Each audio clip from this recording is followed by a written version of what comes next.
Dangle, Adam Wilde, and Jesse Blake. I would like to do a little shout out to Connor, who is one of our Discord guys. What? Jesse's very upset. What are you upset You didn't about? do anything funny during the intro.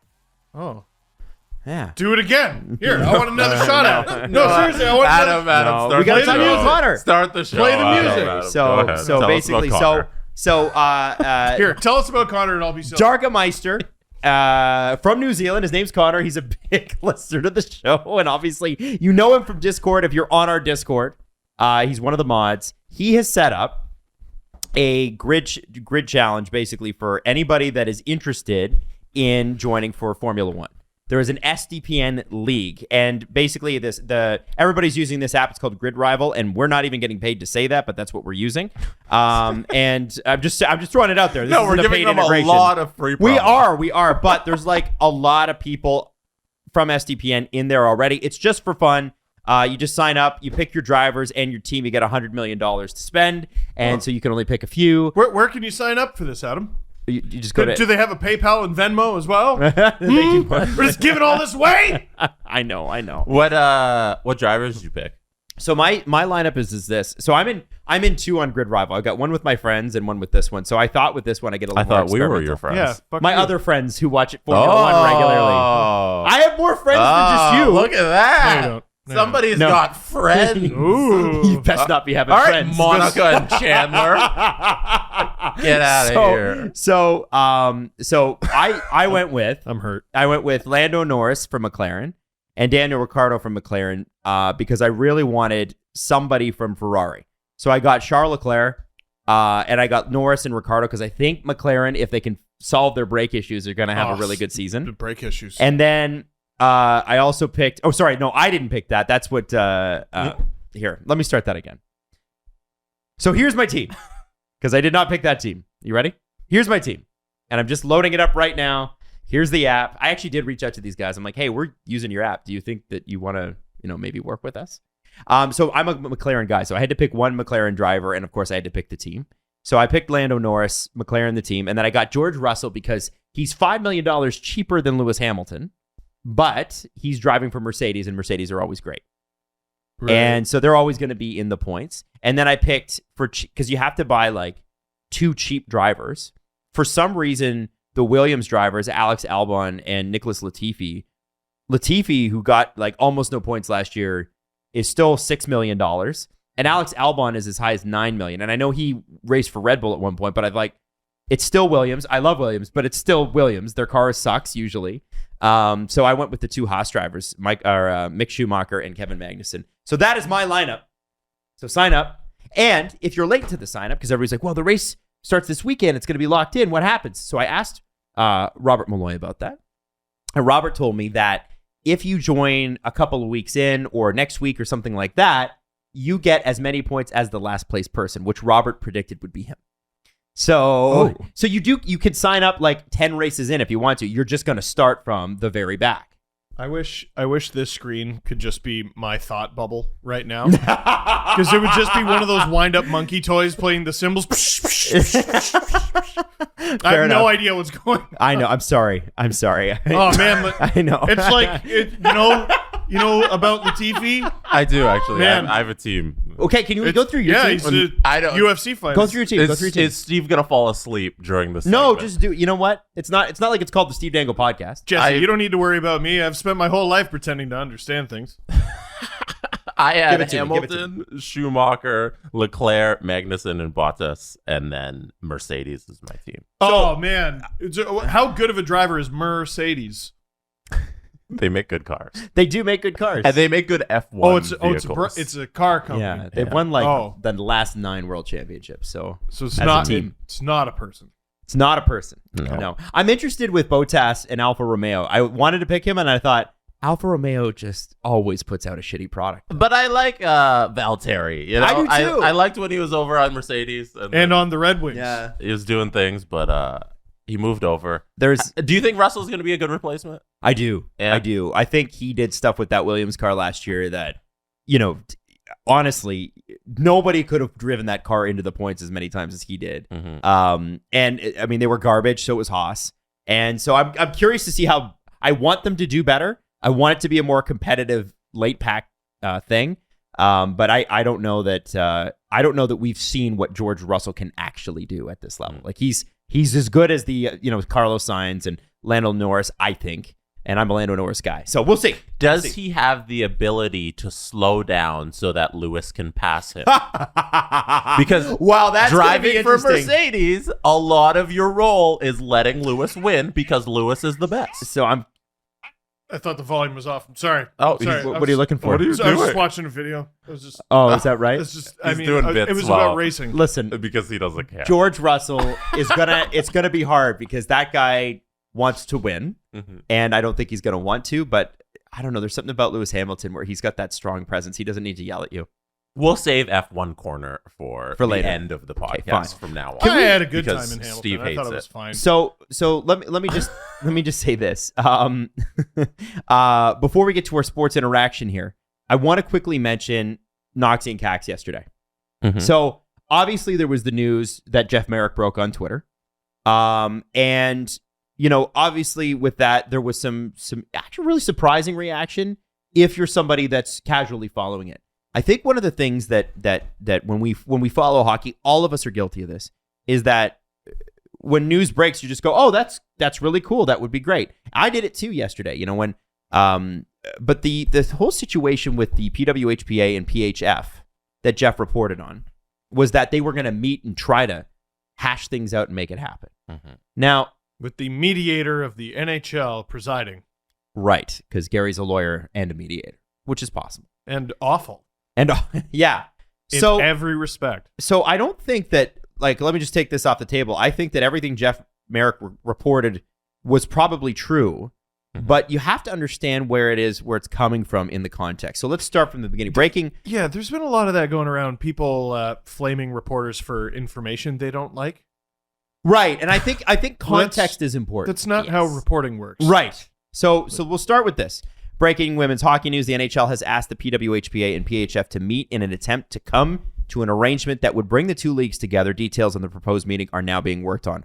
Also, members of the PWHPA were informed over the weekend of a substantial multi-million-dollar funding deal that would allow their proposed league to move forward. It sounds like an 8 to 10 year commitment.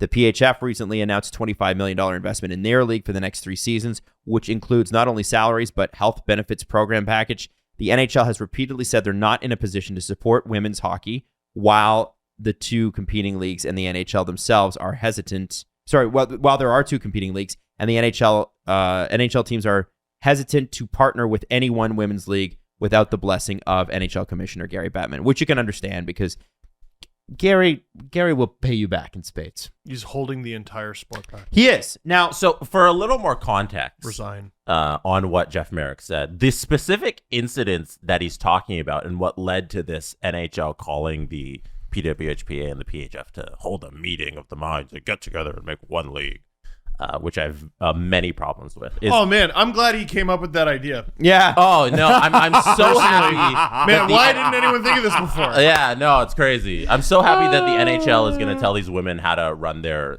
leagues and what they want out of a women's league. That's great. You guys are wonderful at NHL. Thank you for that. You know what women love is being told what to do. Yeah, They sort of need that direction. because you know? the authority on women's hockey is the NHL. Men. So, for context, Dudes. over the weekend, the PWHPA presented to the NHL their future and their plan, and they have a couple, I think it's 8 to 10 year deals with a couple businesses that are coming out, and they presented this to the NHL. They met and they did the league, and then following that meeting, the NHL said, well, you guys look like you got a good plan, but there's this other place. Can you go talk to them and all get together? So that's where this report comes from. It's them reacting to seeing the PWHPA's full presentation, and their reaction is to, you know what? This looks great, but go get the other side and come together and then do one meeting. So there's many different ways to take this. It's one, the NHL continually has said that they would not get involved with a women's league unless there's one. So you don't want to get involved, so stay out of it. That's the first thing. Yeah. You don't want to get involved. When they actually needed help, you weren't there. And now that there seems to be progress, now that the PWHPA is coming together and looks like there's something imminent, the PHF has this new round of funding where they're raising the salary gap and all that. Now that there's actual place in the market for women's hockey, now the NHL kind of wants to get involved, but not even the full way. Not even that they're going to prop up either one of these leagues. They're dipping their toe in after refusing to help out the game for so many years. It's disrespectful. You know, it's disrespectful to come in at this time and be like, okay, this is what we want out of the women's game. You guys help us now so that we can enter and help you. No, you should have been there to help the CWHL when it was folding 5 years ago. Right. And they were selling their trophies. That's when you should have hopped in to help. They're kicking tires on a car that's not for sale so they can go around and tell everyone they built the car. They want to, when this league is up and running, the NHL wants to say, look, our name's on it. See, we support women. Where were you the 10 years before that? Here's what I want, and I know you're bursting. I just want to add some context to this. Sasky Stewart replied directly to Jeff and said, and Sasky knows, man, she was CWHL from the beginning. They also said they weren't in a position to support prior to that when there was only one league. So it keeps kind of doing this convenient variation. And here's the important part of the Jeff Merrick tweets, the fourth one, which it says, the NHL has repeatedly said they are not in a position to support women's hockey while there are two competing leagues. Where we could finish that sentence is, the NHL has repeatedly said they are not in a position to support women's hockey. Mm-hmm. That's where we can end that because sentence. It's not the way they want it. Because they know what's best for women's hockey, and they think it's one league. And even though the women completely disagree. I asked Liz this like 18 months ago when we had her on, and you know, I think I asked Liz Knox, that is, but it was I said, are you sure that you want to get involved with the NHL? Like, what makes you think? What makes you think this is a good thing? And obviously, the money is the key, right? They've got the funding. That is. And I get it. Over the course, like, we have even said, oh, that sounds appealing. Because, I mean, if the NHL was to go the whole hog, you know, it makes some sense. It could be a very good thing. You look at the relationship that the NBA has with the WNBA, and you say, that's what I want. That's what I desire. That's a league that's sustainable, that thrives in the communities that they're in. And you say you want that. And to get that would be support from the NHL. But like you said, do you want that, Liz? Probably not, because this league isn't that league. Right, and Liz, by the way, does not speak on behalf of the PWHPA. It was one of those things that I posed out there. I said, like, are you this league can't handle, and this was before Kyle Beach. This is before Black Lives Matter, the protest there, and how much all the things that the NHL failed at since that interview. And I wonder, and I don't know this. Obviously, we have full disclosure. We've got a business relationship with the PWHPA. But that doesn't mean, and they talked about on the show, that doesn't mean that we don't support the PHF. It just happens that we are working with the PWHPA and doing our best to further the game the best way that we can. And Liz and Carell have absolutely knocked it out of the park. And I think they said it best on their show. If there's going to be news, you're going to find out from them.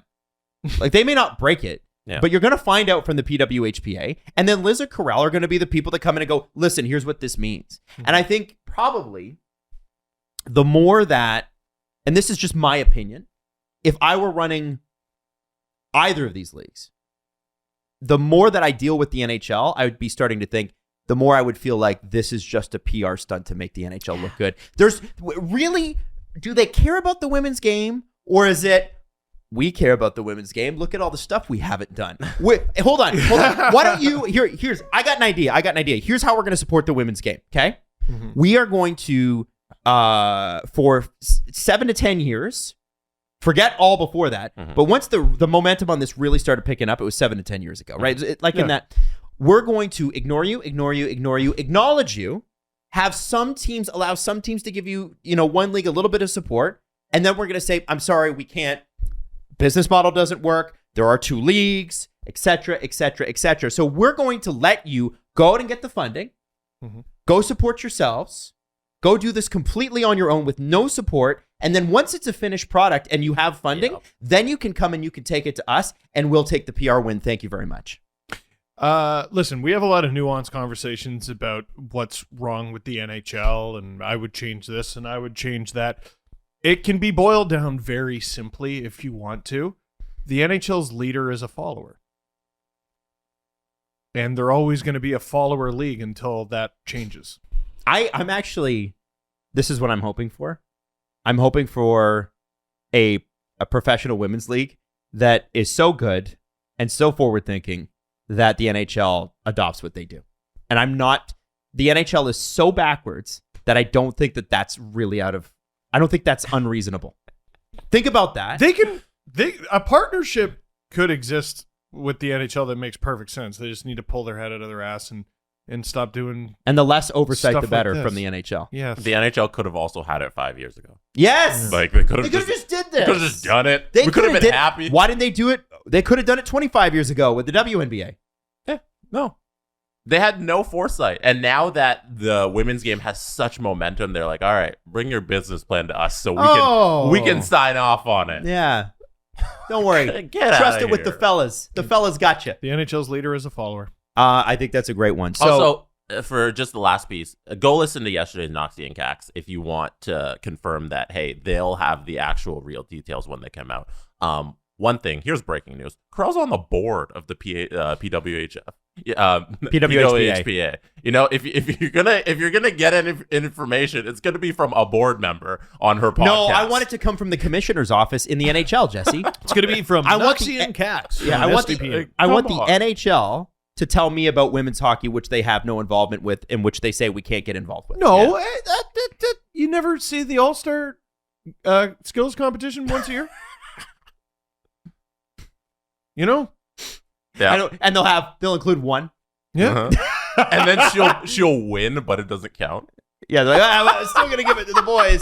Oh, she won the accuracy challenge? No, she didn't really win. No, she was just there. She just did the competition better than all of And- them, but it doesn't count. And worth mentioning, one during a commercial break. Oh yeah, that Oh, was Kendall that wasn't Coyne even televised. when she I don't remember beat everybody if it was, in was the, that Kendall Coyne? I think so. I think it might have forget been who it another competition. was. Okay. I don't. Regardless. Anyways. It was a few Regardless. years ago. Go listen to the podcast with a board member and the advisor to the board. Liz. Why? Why would I want to hear it from that when I could hear a leak from head office? It's ridiculous. Yeah, I think we're going in circles Yeah, here. it's- It's just another. Are we? NHL Are we going in circles? I can only imagine how the women feel. I know. Ah! I know. Anyway, let's get into it with sports interaction. And just to reminder, that when we talk about this stuff, 19 plus, and we please ask that you play responsibly. And obviously, we have a link included at the bottom of this video if you're watching, which talks about responsible gaming and that sort of thing. So let's get into it. Welcoming on David Bassel for another week. Yay! All right. So David, sports interaction. Obviously, this is a big time of year for people, especially Jesse. Jesse gets always very, very excited towards the middle of March, and it's because of March Madness. Now, a lot of people feel shut out of March Madness because A, they didn't watch college basketball the entire season, and B, 95% of the people out there, exactly. well, and a lot of people just assume like everybody acts like a college basketball expert until March Madness happens. You got to do your bracket, and like how about Villanova? You know? yeah, exactly. And Steve people sounds think- like me. people think that you can be shut out and can't take a chance on a team if you haven't done a full bracket. The game started as of this recording yesterday, so if you wanted to, you can still make the bets that you want to make on this. Oh, absolutely. And you know what? I'm really glad you asked me that question, because a lot of people will sit there and say, oh, I never got my bracket in on time. I can't do this. It's like, yeah, you can. You can bet on every single individual game at Sports Interaction. Cool part about it is there's still plenty of basketball to be played. There's 10 games on Friday. There's going to be 32 over the weekend. This tournament doesn't end until April the 4th, guys. I mean, I know a lot of people like that first week because it's like, oh, there's a game happening every 15 minutes, but the thing does not end for another 3-4 weeks here. It's the first round's always the most fun in any bracket, even the NHL, right? Because it's a car crash. It's the most amount of chaos. Yeah. Oh, easily. Absolutely. Now, you have some stuff for the hockey fans among us. If you sign up at Sports Interaction, you go to the sportsinteraction.com/SDP. David, let's talk about the heart race. Yeah.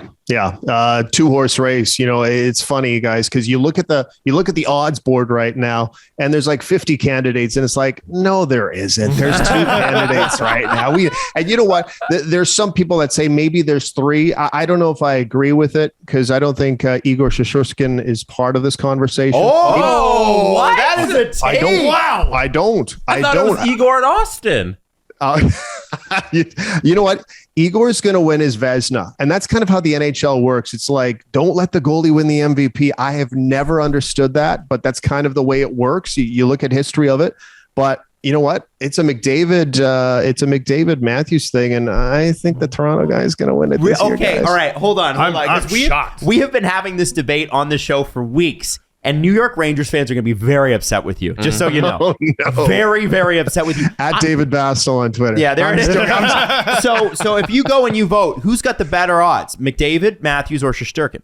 Well, right now, Austin Matthews has the best odds as far as the lowest odds. So he is the favorite to win this thing. You could get him at about plus 240 right now. What's that on McDavid, decimal odds? That is on decimal, yes. Oh, yeah. 2.40. Oh, okay, awesome. Yeah. So multiply my money. No, that's okay. That's Awesome. and then you got McDavid at 375. And the Ranger goaltender that everybody thinks, no, it's not happening. Trust me. It's a 433. 433. So wow. So if you go to sportsinteraction.com/STP, join now. They're going to match your deposit up to $500 in free bets. Yes, Yep. Steve? Well, I think you just got a lot of Leaf fans like, I might put a bet on Shesterkin. Yeah. Why not, right? Honestly. Why free not? money. Why not? and David, there is a promotion going on this weekend with Sports Interaction. yeah, there is. You know what? It's pretty simple too. You just follow the Sports Interaction Twitter account at SIA Sport and tell us who's going to win on Saturday. Give us one game, just one winner out of the 11 games. Random draw. So all the people that win their game, random draw, $100 for your account. It's pretty easy. It's a simple tweet. We all do it. And you know what? Just pick one winner. Pretty easy stuff. Amazing. By the way, next week, maybe, I know we'll be like deep in the depths of March Madness, but we may need to have the Calder conversation next week. Oh, I like it. Do it. I We love already it. have money on Calder candidate. Oh, do you want to tell us which one? And How we'll much wait did till you put next on my week. All right. That's, you know what? That's the toughest race right now, to tell you the honest truth. That is wide open. You probably have about 5 candidates there, but we'll talk about that next. So week. you can Thanks, sign up guys. anytime, and they match your donations up to $500 at SAA Sport on Twitter. David Bastel, thank you so much for joining us, and we'll see you next week. Thanks, guys. Here's what I want to do. I want to talk about the Leafs, and then I want to talk about the trade deadline. Okay? Okay. That's what we're going to do for the rest of the show. Because it's a shorter show, it's Friday, and that's what we're going to do. Okay, and then I have something very fun to play us off into the weekend. Okay, great. So we're going to get To through the play us out. What does that mean? To play us out. Sorry, I'm doing He's the Bill referencing O'Reilly thing. Bill O'Reilly? Oh, What did Sting to play us out? What? No, that Yeah. made a lot of sense to everybody who didn't get it. I bet liked most it. people got it. I Alan got liked it. No, I liked it. yeah, Let's it's talk great. about King Erik, baby. Woo! King Erik. Erik Källgren, second win. The shutout streak lasts almost through the second period. How many shots? A lot. I think he saved a lot. 69. Is that how many? Elliot Friedman said nice. Did he say nice? on the Oh, that's broadcast. great. I missed that part because sometimes during intermission, I'm like, I got to get up and walk around and do stuff. I'm going to fold some laundry. I want to. I have it on. I just see Frege and I go, mute. No. Yeah, what a bum that guy is, huh? So first off, the temperature this week versus last week, even versus Sunday, is so unbelievably different when it comes to the Leafs and the trade deadline and goaltending. I thought you meant outside. It is. That is different too. Yesterday. Yes. Let's talk about this. The effect that Källgren's had. First, I think the thing that gives people a little bit of comfort, more than the fact that he's played really well in 2 games, because he's only played 2 games, is that he's in his mid-20s. Yeah. I remember hearing from someone when the Leafs signed him, they're like, oh, it's a good pickup, but like he's at least a year away from being NHL usable. But that's what happens with goalies, is sometimes they over-ripen in the wrong situation, and other times, hey, You throw him in and it works. you're in. Like, you could, listen, Vegas is missing like a football team's worth of players right now. But the team they ice on a night in and night out basis, resembles an NHL team. Yes. With goaltending, most teams at any moment are 2 injuries away from being unrecognizable. You know what I mean? Vegas, your starter is Marc-Andre Fleury. A few guys get hurt, you have a high school student in net. That literally happened. The Hurricanes had a tandem of Reimer and Mrazek, and they were, little did they know, 25 minutes away from having a 42-year-old with wonky knees in net, and he won! It worked!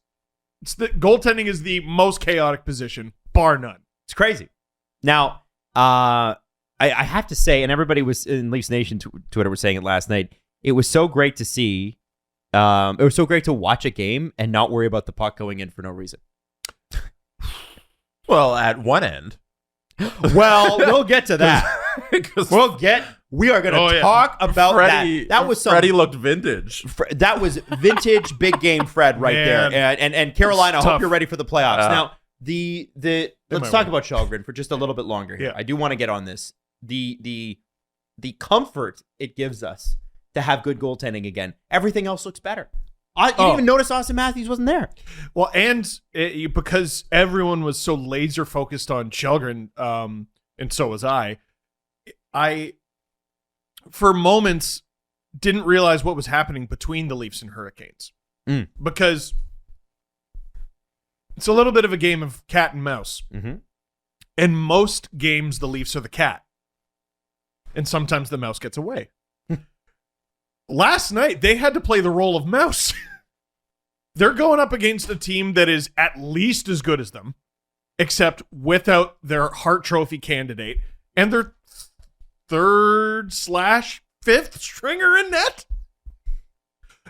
Coming into the season, what was Källgren on the depth chart? It wasn't 3rd. Had to be number 5. Yeah, it wasn't 3rd. It was at least 4, maybe 5. It would have been Campbell, Mrazek, Hutchinson, Hutch, Yep. Woll, Källgren. I think that's fair. That's 5. I think that's fair. So, and from the moment the puck was dropped, the Leafs were clearly outclassed. Without question. I mean, what is it, 12 shots before they got 1 shot? Yeah, and they had to completely change their style. And I was so impressed with it's almost a skill to be clearly the worst team. What do you mean? Yeah, I don't know how to describe it, but they were clearly not as good as the Hurricanes, and they played the role fantastically. Mm-hmm. There are some nights where you're outclassed by your opponent and you look like shit. There are other games where the opponent goes, all right, there's certain things we're just not going to be able to do tonight.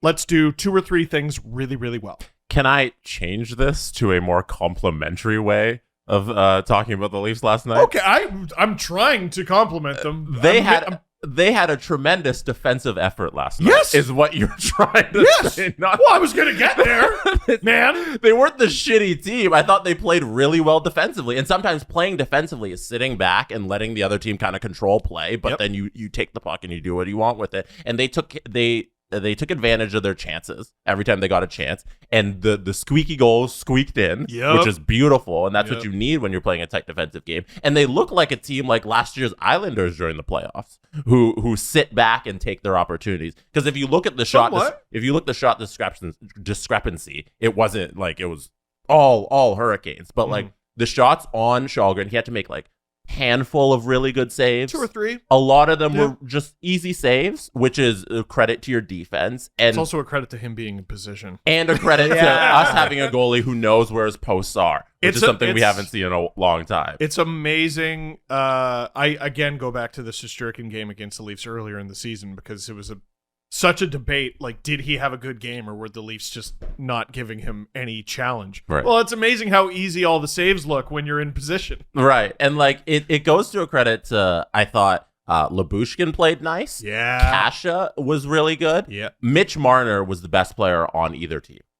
He's unbelievable in every respect. He is peaking. He is fabulous. I love everything out of Mitch never Marner. played better hockey. I also want to say that I loved that when he talked about his goal at the end of the game, he said, Freddie knows I'm a pass first guy, so I shot. Yes. And so does Mikheyev, man. Okay, so let's talk about the Freddie goaltending. That Mikheyev goal is vintage what happens to Freddie when he's not sharp.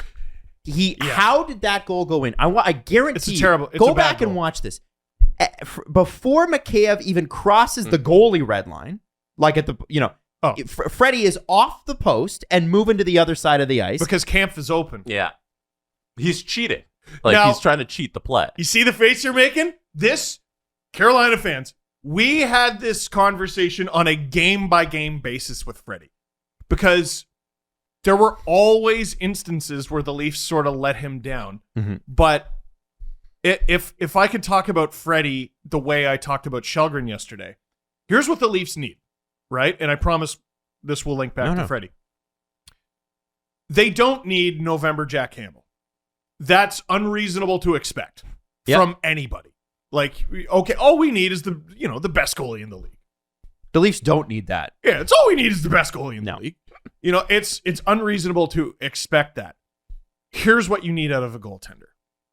To not let in any shitty goals, number one. And number two, give you one or two saves you don't deserve. Mm-hmm. Freddie didn't give Carolina that yesterday. No, he didn't. And Even he gave if- them a couple goals that shouldn't have gone in. Even if you argue, they maybe should have, he didn't give them the one or two they didn't deserve. All three were 2-on-1s. Mm-hmm. Yes. And 2-on-1s, as you texted me last night, seemed to be somewhat automatic with him. dude, it was a thing with the Leafs. I was like, okay, they allow a ton of 2-on-1s. They don't so much anymore, but they used to allow a ton of 2-on-1s. And I was like, oh, I hate how they play 2-on-1s. And then they improved how they played 2-on-1s. And they still almost always went in. Like, if a shot got off, basically if TJ Brody was not on the ice, if a shot got off, every few games he would give you a truly spectacular save. He's a goalie with immense ability, but a lot of them went in. That Mikheyev goal should have never happened. And so here's It's not the a thing. good goal. Somebody named Bill tweeted me @_Thrillium. It's quite good. He said he tweeted me and he said the quote, which was ubiquitous in Freddie's 5 years in Toronto, which was, I mean, what is Freddie supposed to do there? Oh, the Steve Briere quote. 100%, which is always Fuck off. what people said. Now, I don't want to Oh, say sure. Freddie Anderson's had a spectacular year. Absolutely. He has been great. And the thing was, when he left Toronto, it was never that he wasn't talented. It was that he was probably injured and couldn't stop a beach ball last year. Right. And previous to that, there had been games, and we were at them. I was at multiple playoff games in the Bruins series, where in the two Bruins series and even the Columbus series, we saw it, where he just fell apart. And it wasn't like fall apart a little bit. It's fall apart to the tune of 6 goals. You can't talk about Freddie collectively. He was a different goalie night in, night out. He'd have games where you couldn't beat him Every brick wall. playoff series, he'd steal a game or two easily. and be useless in a bunch of others. And I have fond memories of Freddie here, but I'll tell you what pissed me off yesterday. But It was meant to piss me off, and it worked, and I understand why people love Rod Brindamore. If Rod Brindamore was my coach, I'd run through a wall for him too. of course, But he comes up, and so the Freddie Anderson quote yesterday that got everybody sort of going. This is us turning on the burner, which is Freddie, did you enjoy your time in Toronto? I enjoyed the first few years. I did not see this. So then, and I'm paraphrasing here, Rod Brindamore says, he says, I think the difference is that in Toronto, you could make 10 spectacular saves, or 10 saves. He didn't even say spectacular. You can make 10 saves, but they're really going to get on you for the one that you missed. Oh, Which is why last night I that's tweeted. just calling Hurricanes fans dumb. Right. Which he they're said, not. And I think he was more referring to the media rather than the fans. Whatever. But I that's why I tweeted last night, I'd rather focus on the 18 saves rather than the 3 goals against. He's like in Carolina, we don't really focus on that. We focus on the good saves. That's just a good coach. I think that's a great coach, but it was sort of like everything that they said that we did happened last night. Yeah, I think. Can I read the full Freddie? Read the quote. Okay, so Luke Fox got to talk to Frederick Anderson before the game. He did a whole profile on him, and here's what the Twitterites went viral with. Is that what we're the Twitterites? I don't know. I'm try do new it. things. Let's Always do it. try new things, Steve. Let's try If it. I teach you anything in this lifetime, try new things. Thank you, Father. Okay. So this is the quote here. Frederick Anderson. I dealt with a lot of different things that you don't see, Anderson said of his 5 years as a Leaf. Definitely before the pandemic was a fun time for me, and I think the world changed quite drastically, and it was never the same. Definitely enjoyed the first few years I was here. How about his relationship with the passionate and routinely disappointed fan base? When things are going well, they want to cheer for you. They want you to do well, to play well for the city, Anderson said. I guess different fan bases express that differently. Does that make it any better? And then do you want the full Brindamore quote? Give me the Brindamore quote. So I love Brindamore, but also I was like, oh, I want to kill him. This is the next paragraph of the profile. You could not, by the way. No, I know, but like, he's trying to get. Yeah. Brindamore says, there's a huge difference, obviously, playing here with the attention on every little detail, especially for a goalie. Our goalie might give up a bad one, but we don't talk about and you don't hear about it. We talk about the 10 great saves he made, Brindamore explained. In a bigger market like this, you guys scrutinize that one and forget about the 10 saves beforehand. Over time, maybe that wears on you a little bit. First of all, I don't think that's true. One, hockey players are babies. Go ahead. Two, hockey players are babies. Like, genuinely, you would wilt in any other sport. Yes. Number three, that's just a good coach. 100%. Rod, if I played for Rod Brindamore, I would drink out of a flask for fear of being poisoned. At every turn. Like, you do genuinely need to instill that sort of attitude. Like, don't go out on the town, don't eat at a restaurant while on the road because they might put some laxatives in your food. You just never know. You can't trust them. Everyone is out against us. So that by the time you get on the ice, you're just ready to not just kill that team, but their entire fan base. 100%. And I love that. But as a Leaf fan, I was like, after the game, I was like, that's the most satisfying victory of the whole year. That victory, that was the best win this year for me. After reading those two quotes, I was like, okay, I hope the Leafs mop the floor. It was definitely the least expected. No. They didn't mop the floor, but they did win 3-1. They squeaked one out. And the focus of the game, really, where Carolina was weakest, was in goal. Mm-hmm. Yes. The Leafs seem to have a fairly obvious strategy that Carolina couldn't cope with. Which is bounce the puck off the boards. Yeah, which is not something I'm accustomed to seeing out of the Hurricanes. And like, you have to understand as a Leaf fan how surprising that victory was. Like, it's nothing against the Leafs. It's just the Hurricanes had every advantage except home ice, basically. And but the shots, I believe, were 36-21. It makes it seem like the Leafs weren't able to generate anything offensively. I don't think that's true. It certainly didn't feel like it. Felt like they were sniffing all night. But I do think it's a testament to how good Carolina is defensively, that despite the fact that it looked like the Leafs had a lot of opportunities, they were able to limit them to 21 shots. So again, they played a good defensive game, and their goalie let them down.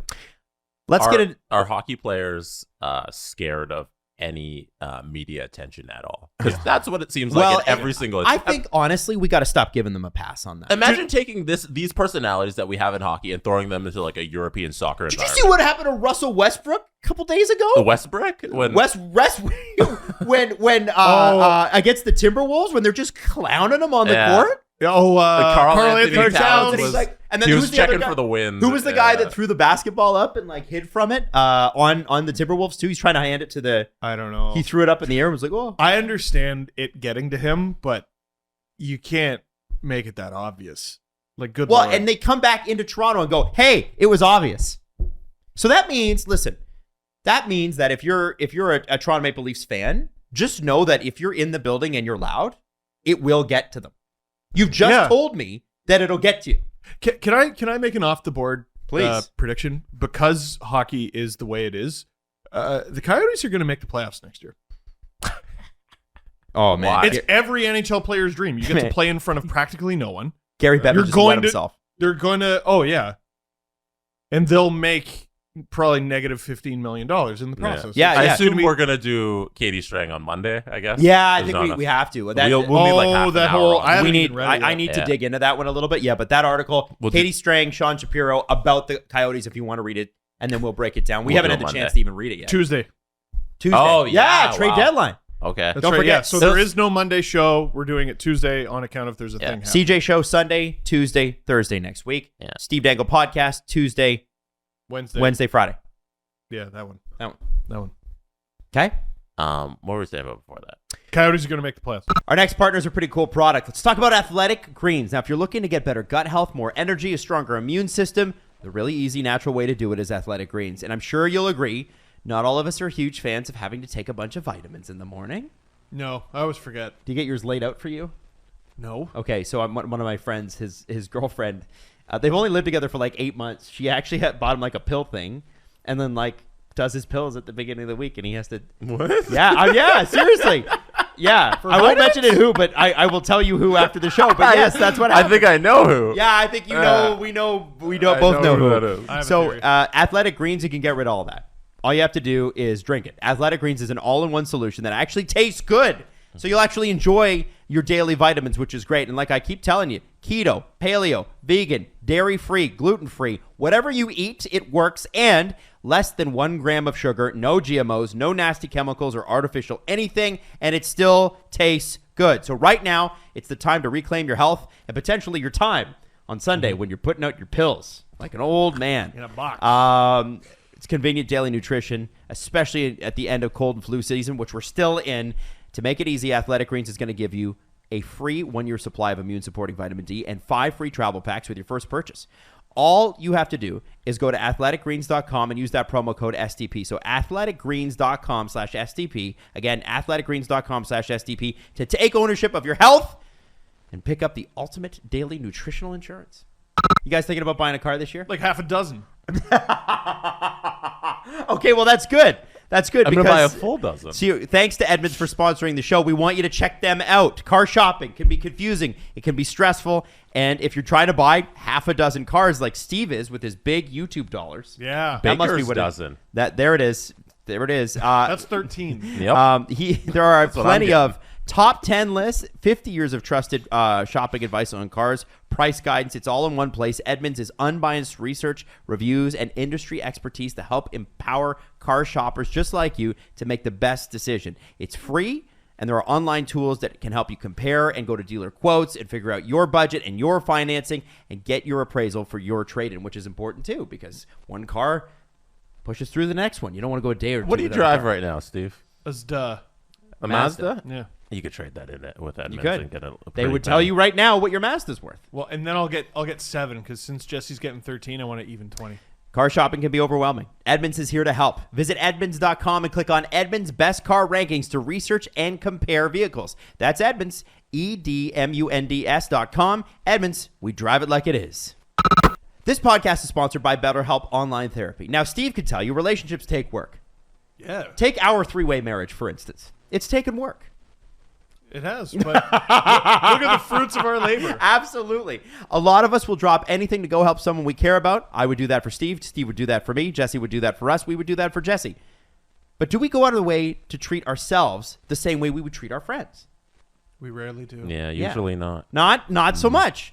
So please, as people who go to therapy, I go to therapy at least once a month.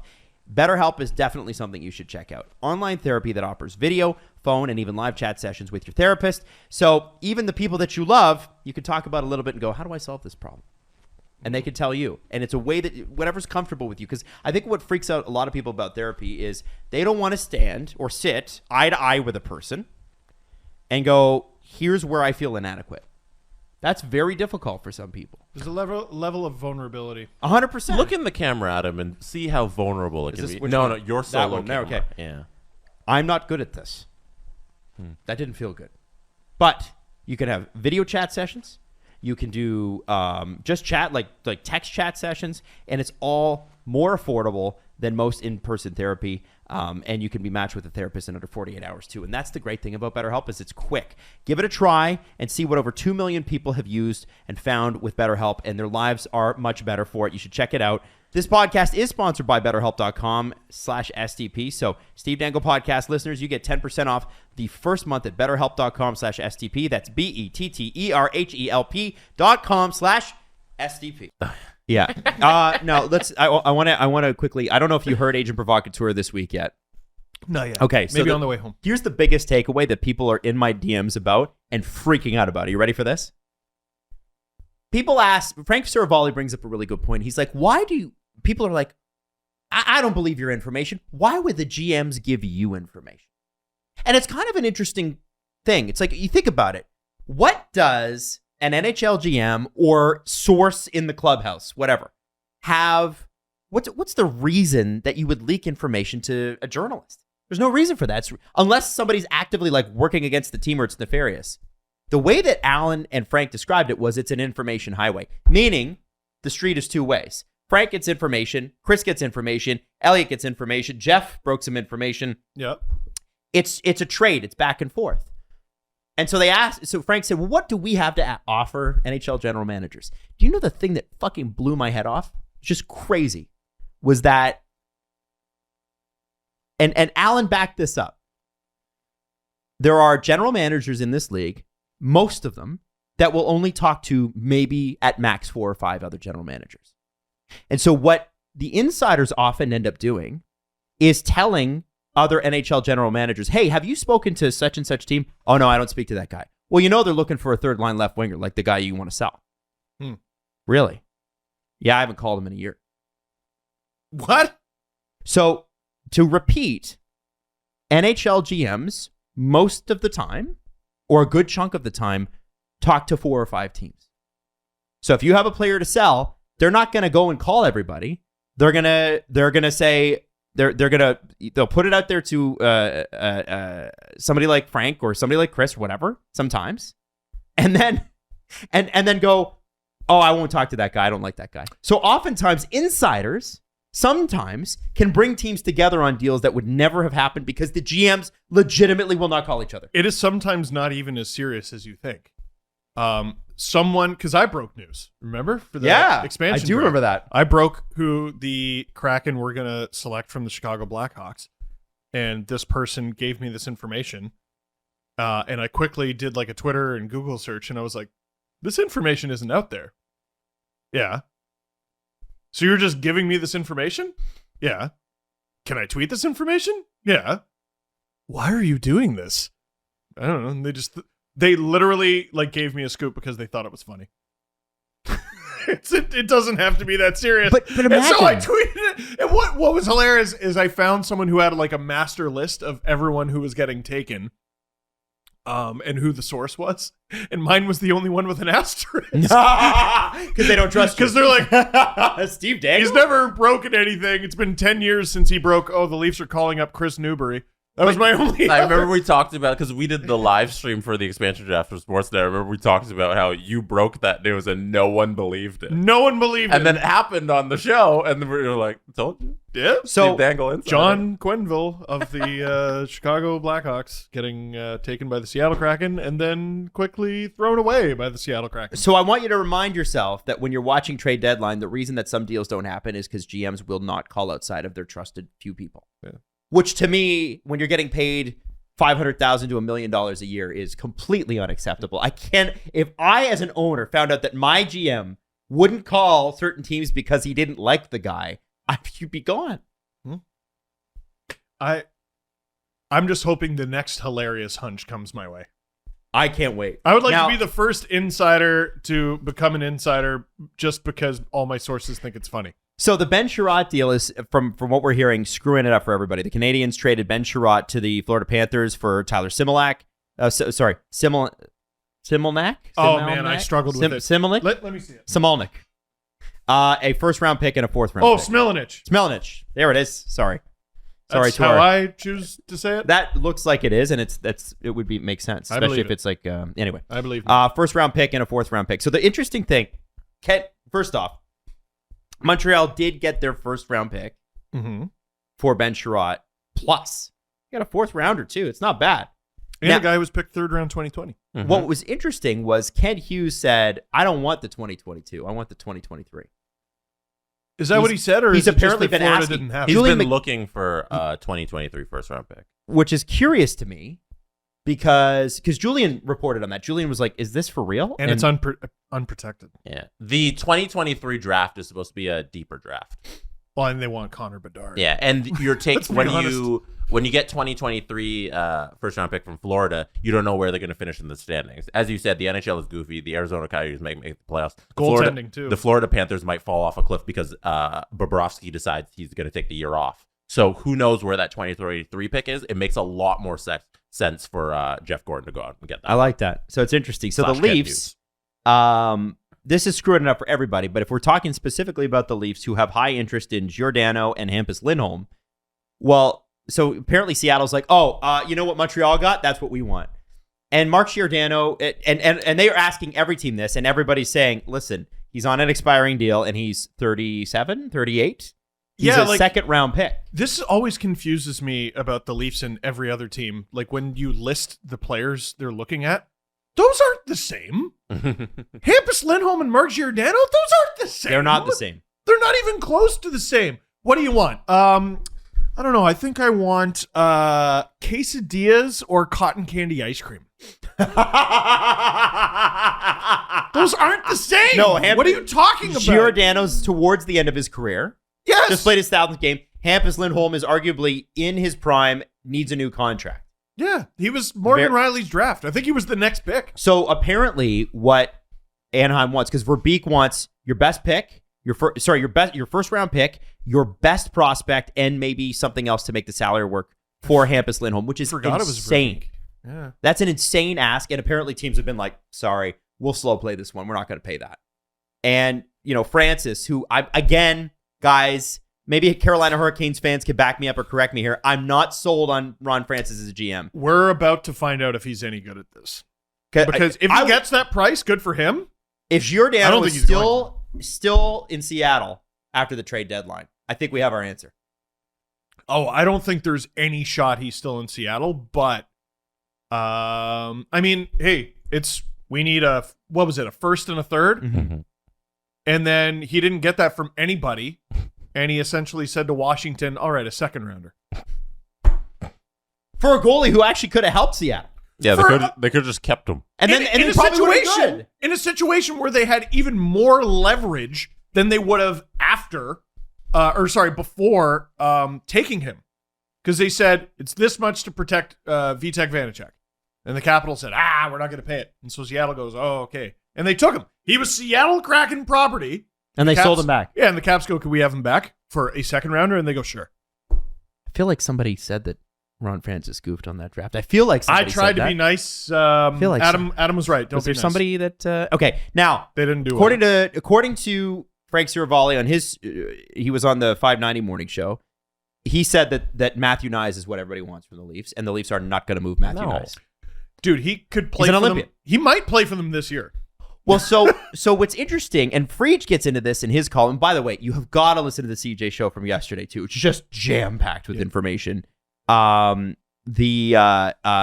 thing is, Dubas. He writes this in 32 thoughts. Dubas continues to indicate he does not want to trade top prospects for a rental. Mm-hmm.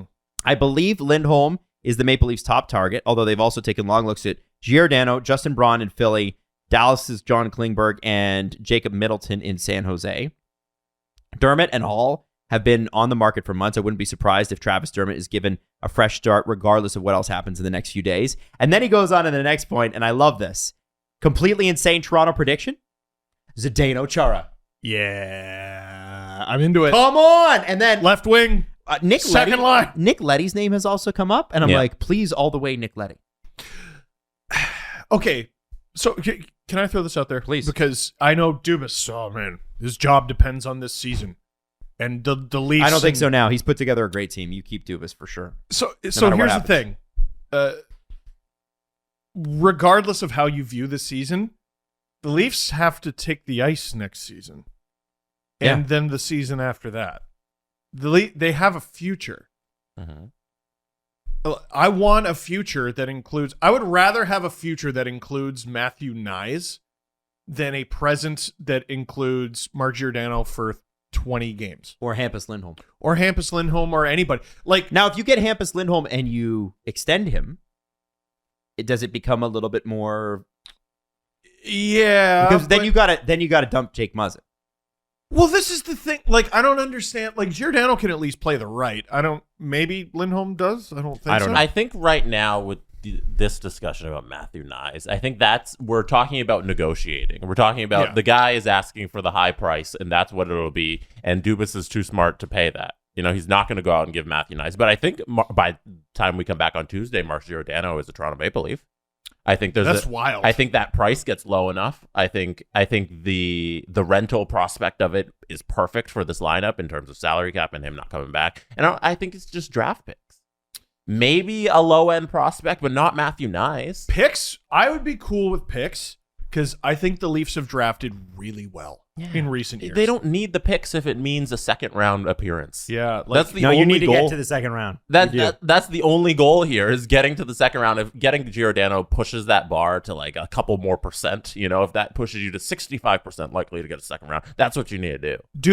If Dubas remains consistent here, I'll be happy because his notion when they blew it against Montreal, and throughout the whole offseason, is he's betting on this group. And you don't bet on this group by completely changing it. Right? So I'm far more comfortable, by the way, with this year's bet than last year's. Far more. Really? Yeah. Well, why? What was last year's? Well, last year's was good, but like you didn't. There's some felt off about last year's team. I don't know how to describe it. Last year's team was the first place in the division. They ran through the Canadian division. They were 3-1. Yeah, guys, man. I said it before the playoff series started. I did say it. I said did you this. say? Go back and watch the episode before you game say? one. I'm like, I'm nervous about this. I don't know, guys. Yeah, I mean, you were nervous about it from a Leafs fan perspective that we're always nervous about everything. We're going to be nervous no matter what. Dude, they could win the President's Trophy 8 times in a row and they could lose and we'll be nervous. Here's the first 4 games. Leafs lose 2-1. Leafs win, I think it was 5-1. Leafs win 3-2. Leafs win 4-0. There's no reason they should have lost that fucking series. Right. And the thing that let them down last year was their offense. Yes. If they get that's why Dubas is right to bet on this roster. I think because he's right if they too. show up and they have offense just a little bit in one of those 3 games, they win. And so just bet that it's gonna play out this year where they get a little bit of offense. And Clifford has proved he can play. He's useful. Robertson has proven he's useful.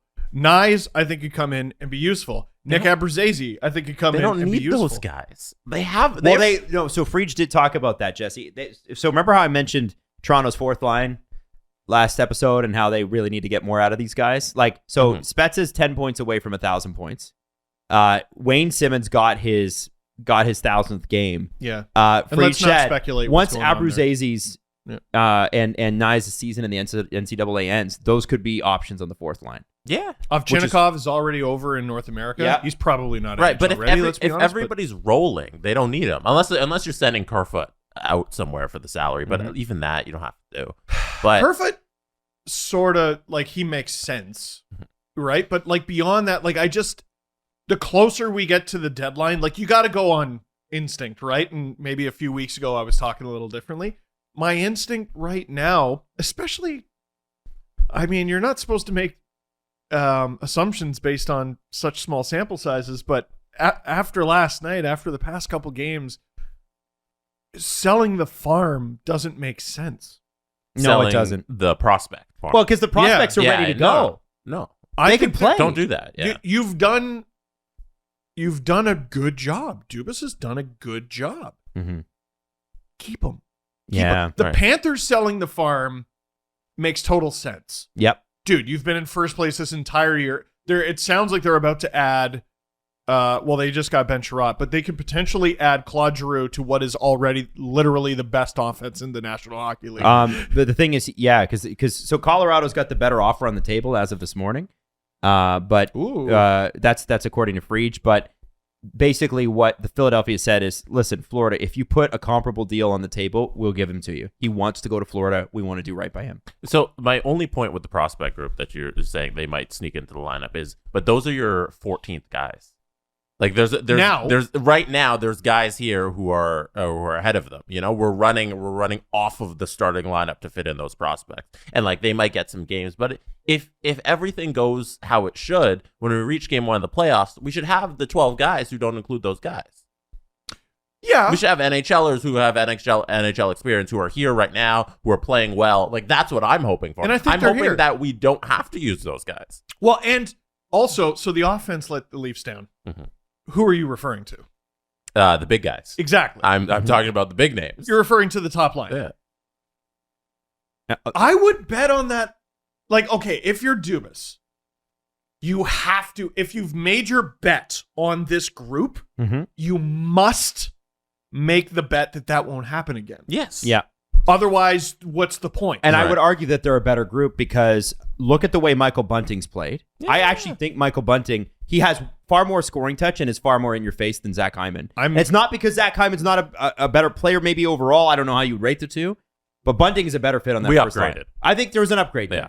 I think the third line with Kampf, what a big difference that makes. Him being able to win faceoffs in the defensive zone all the time. You could throw him out there. He's going to be over 50% and shorthanded. Where can't Andre Kasha play? That's right. I love that player. Man, he's great. Love that player. And let me throw this at you too. And you, Jesse, you mentioned this earlier, so I want to back up one of your points. Since January 15th, can you name the top 5 players in the league with the most points? Mitch Marner, number 1.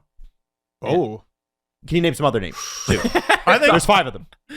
I think Matthews might be number 1 and Marner might be number 2. Okay. Who else is on the list? Connor McDavid, just because he's Connor McDavid. Mm-hmm. Jonathan Huberdeau, Mm-hmm. greatest player alive. Ooh. I Um, don't know. Chris Kreider, he's doing it with the goals. Yeah, I was going to say Kreider. Okay, so you were right with Mitch Marner. He is number 1. Oh, yeah. Number 2, another Alberta team, Johnny Gaudreau. Underrated. Austin So underrated. Matthews, number 3 at 39 points. Matt Tkachuk, 39 points as well. And JT Miller in Vancouver with 37. That's basically since the coaching change. And I have to say, that Gaudreau, Tkachuk, Lindholm line is That's the best line. unbelievable. Are their games televised? Like, I know. what? We should be talking about them Well, way more. I think that's why people in Alberta get a little pissed off with the whole Toronto focus. I get it. Look at how great they Who's are. people in Alberta? Every I get person this in shit Alberta. from Oilers fans. I never get it from Flames fans. That's true. Never. I think they're going to steamroll through that Western Conference. I think so, too. They're so good. So, with all of that said, I think I think that if you're the Leafs, like I know that Irfan Gaffar mentioned the Leafs had talked about Tyler Mott from Vancouver, Yep. and I just don't think you need to go get that kind of depth. I do think you've got an Abruzzese and Nyes, and you could try some stuff out. Robertson didn't look. Listen, did he look like a superstar? Maybe not, but he didn't look completely out of place. He can play. I think he's getting better. I think so too. And then you've got Matthews coming back. It's gonna be great. It does come back to how's Jack after the injury. Mm-hmm. Maybe we're looking at a Källgren just riding Källgren like the Sens rid. We're riding a Hamburglar. Oh, yep. Or Bennington. Or You Bitter. Yeah, 100%. Yeah, and then I guess how far do you want to go on defense? Like, here's the thing with Jake Muzzin. People are like, if he was fully healthy, he'd be great. So all he has to do is come back fully healthy. Oh, yeah. That's all he's got to do. That is simply just not going to happen this year. Steve, just fix your back. I would love to fix my back. It's difficult. So, yeah, how far are you willing to go? I think if it's Giordano and you can get him for at least a second and something. That's what I'm hoping for. I think you got to do Giordano. Who comes out of the lineup is a question, because I saw some projections that had Liljegren out, and I'm like, he's pretty good. I think Hall comes out. Everybody wants Dermott traded, but he's not playing anymore. I think he's they not are going to. I think they are going to trade him. I mean, Friedge said it. They'll do right. They'll Yeah. do right by him. He might even go to a playoff team. Not a bad player. He's useful. Yep. He's useful. Anyway, just throwing that all out there. That's kind of the trade chatter. And remember, CJ Show, Sunday morning. Going to prep you for the trade deadline. So you can have all day, Sunday and Monday. And they're doing it early in the morning on Sunday, so it'll be up early. And then, of course, Tuesday is going to be the big one. So Steve's going to be working all day at Sportsnet on Monday, so we're going to be doing Tuesday. CJ Show is going to be Tuesday, and it is going to be fun to kind of break it all down. Can we do a prediction? What's your prediction? What trade is going to torpedo this show? What Today? trade is going to break before the show is up? Or just after? Claude Giroux. You think it's going to be Claude Giroux? No, doesn't he have to stick around? Weren't you the one who outlined that he has to stick around until Sunday for the 1000th game? No, he's already done that. No, The he already did it. ceremony.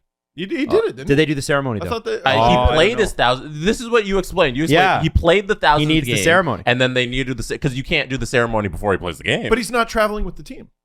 oh, No, he's not. Oh. And Lindholm, by the way, is sitting out. Giordano sat out after his 1,000th game. Yeah, I don't know. Yeah, he did do a 1,000th game salute. I know that. After but he the didn't game, get his silver stick. Yeah. Man, can you imagine? It's like Colorado giving him a silver stick. Like, hey, congrats, man. Welcome. Yeah. Do you wait till he plays in Philly again? I think you do that. You know, it's like when you get your ring for a championship team, you wait till you go back to that team. That I think the day in your arena again. Anyway, I don't think Calgary's done. I think Calgary's going to make a trade to screw us up. No, Calgary's done. You think so? The one hole on their lineup was third line center, and Yarncroc is that. And they did well. Toffoli and Yarncroc? Yeah. What else do you need? They don't need anything else. That was their hole, and they filled it. Yeah, Calgary's done. They're sick. They're so sick. We're looking at Florida again. Colorado for sure. I think they're tied up until Giroux is solved. Unless one of them solves it. Right. Vegas, just because everybody is out of their lineup and they don't have humans to play for their hockey team. Literally. They have to go get guys. So Vegas is out there. Other than that, Would have been cool if they got something for Marc-Andre Fleury, huh? Minnesota.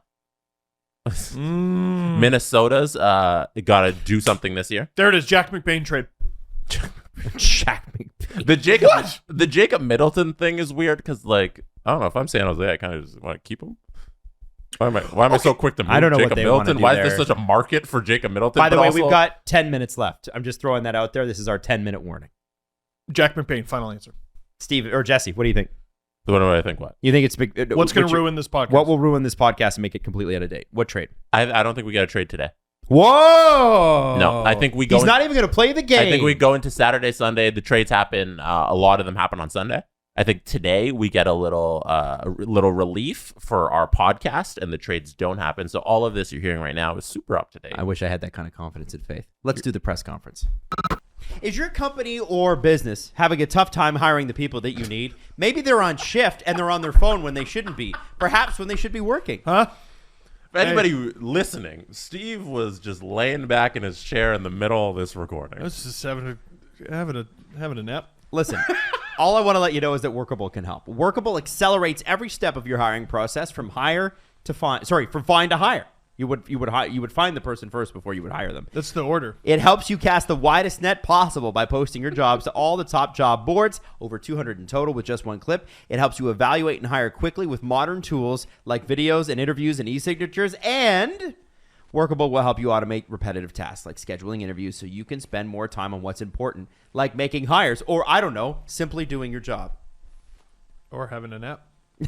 You could have a nap with that extra time. So whether you're hiring for your coffee shop or your engineering team or maybe your podcast network, Workable is exactly what you need to hire the right people fast. So you can start today with a risk-free 15-day trial. If during the trial period you hire somebody, and many will, won't cost you a thing. Just go to workable.com to start hiring. Workable is hiring made easy.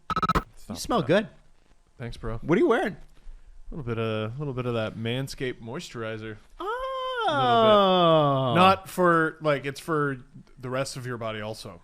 It's for every. Oh, so it's It's a not full a body. downstairs moisturizer. No, can you imagine if that's what I Adam was could. smelling? Listen, I could I could imagine that. All right. People have suggested it. Now, if you go to manscaped.com and use the promo code DANGLE, 20% off and free shipping. That is our exclusive offer with the Steve Dangle Podcast. Yes? Do you have a problem? You bet. Well, no, listen. You can have a whole bunch of things that happen. You're going to get to buy the Performance Package 4.0. You get a whole bunch of things. Some of it's moisturizer. Some of it. Some of it's boxer brief. Body wash. Body wash. Body wash is quite nice. Have you tried the ball deodorant? Not yet. Have you been hoarding all the ball deodorant, Adam? I'm just saying it's Is a that part of the your performance package. deodorizer? Yeah, the deodorizer. Yeah. Which is a deodorant. For what? Your balls. Oh, thank you. That's right. That's what this is for. And remember, they always use on the trimmers. It's the #1 product in this category, the electric trimmer designed to trim hair on loose skin, which, by the way, can be a bit of a problem. No more nicks and cuts, or at least huge reductions on that. And, of course, that big old flashlight so you can see the whole thing. How many K? 4,000 K. Yeah, so you can shave your balls, and then you can get under there and fix the sink. But there's other things too, like you said, the body wash, the moisturizer, the shampoo, the conditioner. Steve actually does smell good today. As I walked in the studio, I said, "Steve, you smell very good," and he said, "Thanks." That's Manscaped. And what did Mrs. Dangle say to you? She said she likes it. That's right. She ships it. She ships. She told you to wear it. So go to manscaped.com for our exclusive offer, 20% off and free shipping with the promo code DANGLE. Jesse, So- I see what you have on the screen, and if you play that, I'm leaving.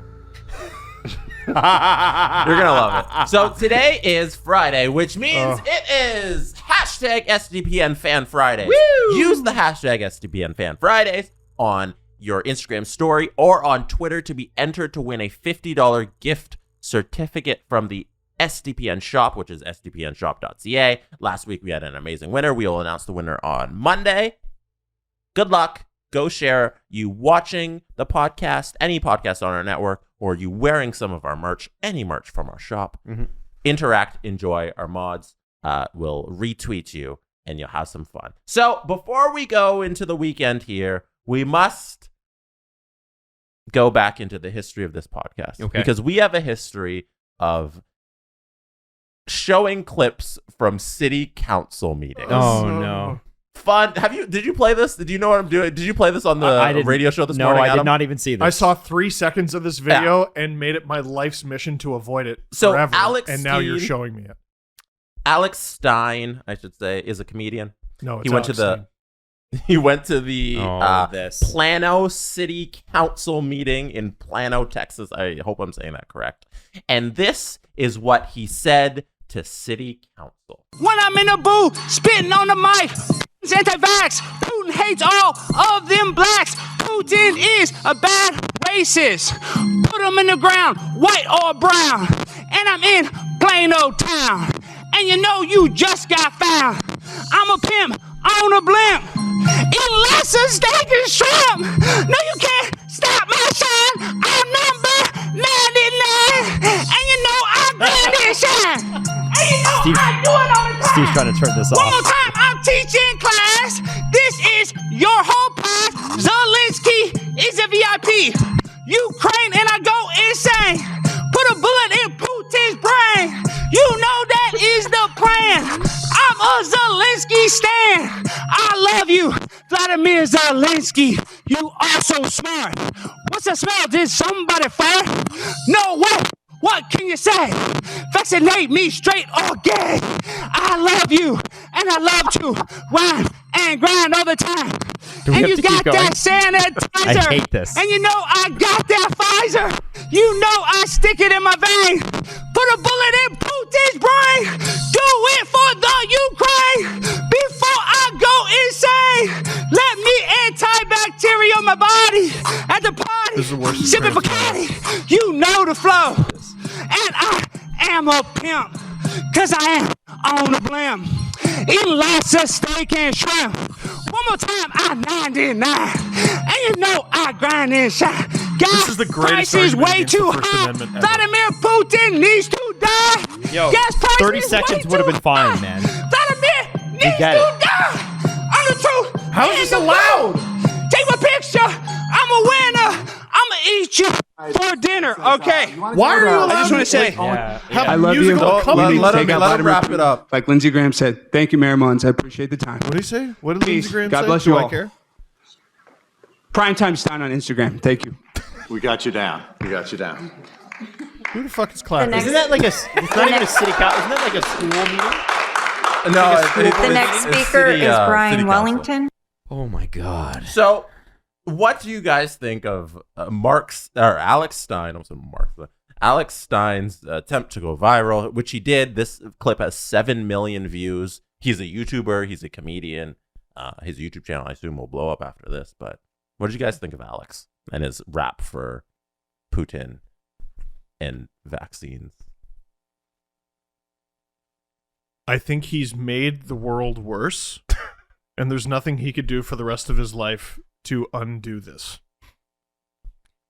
Man, I don't know. Like, His time on this planet will be a net negative. yeah, I listen. Yo, here's the thing with Here's the thing with real good comedians. Good comedians know when to pull the plug. It's timing. Timing is comedy. Yeah, Jesse, it was mean for 2 seconds. He was mean to me for 2 minutes and 20 seconds. You guys don't enjoy Alex trying to do some good for the world? Trying to bring some comedy to the land? Is that what that was? He had a nice flow in the middle portion where he got that. No, he didn't. Putin needs to die. Like that's some good flow. Yeah, was it fucking bars? All right. Was Alex Stein spitting bars? Hit the fucking button. I can't. I just can't anymore. I think I'm all done with this week. You guys all done? I think this might be my last show. It's not. We'll be back Tuesday. Enjoy your trade deadline. We love you.